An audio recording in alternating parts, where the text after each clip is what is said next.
My name is Rachel Conklin, and I'm an Animal Services Assistant here at Onslow County Animal Services.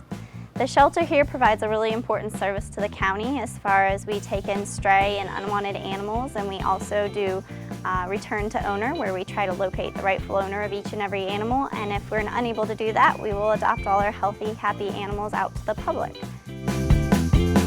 A big part of our program here is we do rely a lot on volunteers. So we run volunteer orientations a few times a month, and that just gives our volunteers a chance to come in, tour the shelter, and get a basic overview of all our safety policies and procedures.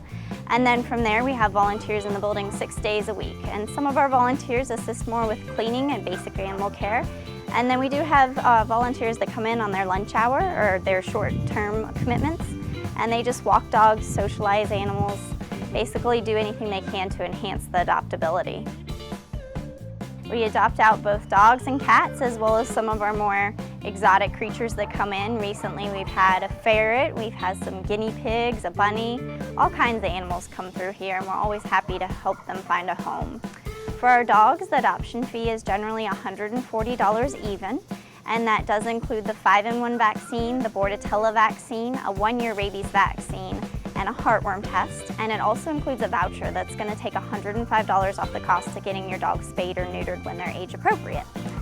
For our cats, our adoption fees are $100. That includes the PhiloGuard vaccine. It also includes a 1-year rabies vaccine. And then for cats, you get a voucher that takes $75 off the cost or spay or neuter. So the ultimate goal when we adopt these animals out is if they are not already fixed, we want to make sure that they get fixed within a month of adoption or by the time they're 6 months old.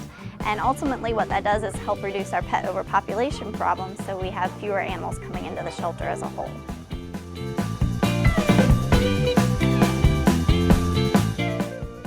We hold volunteer orientations a few times each month. You can always check onslowcountync.gov/animal services for a listing of our upcoming dates and times, and then we ask that you contact us to schedule your attendance.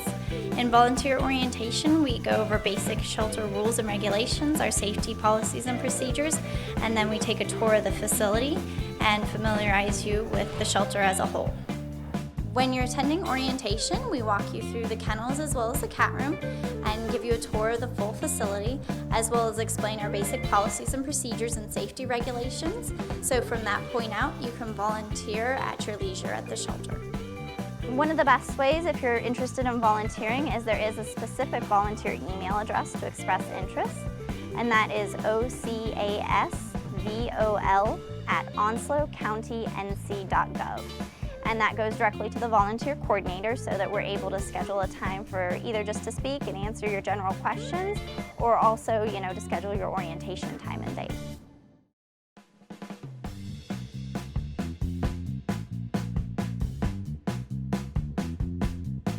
And everything from as small as a barking complaint to aggressive pack of dogs trying to attack somebody. So there's such a wide range in what we do, and it's probably a good reason why I like the job, because every day you never know what's going to happen. Everything could be calm, and all of a sudden something pops up and you're going to go 4 hours straight on that call. I mean, we educate, we advise, we're there for people.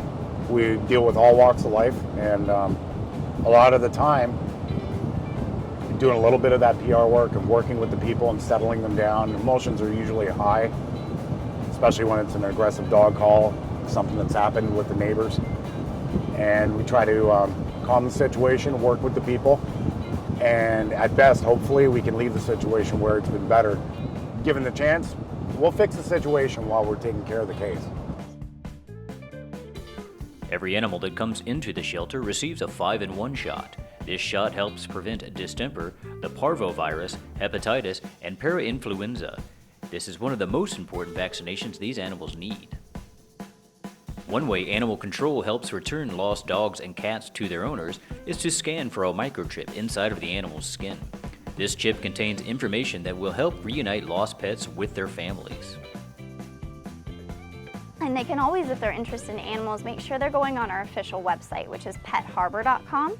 That's updated hourly as long as our servers are up and running, and it shows photo listing of all our adoptable cats and dogs, as well as all our lost dogs and cats. So for people that are searching for a lost animal, it's an excellent resource.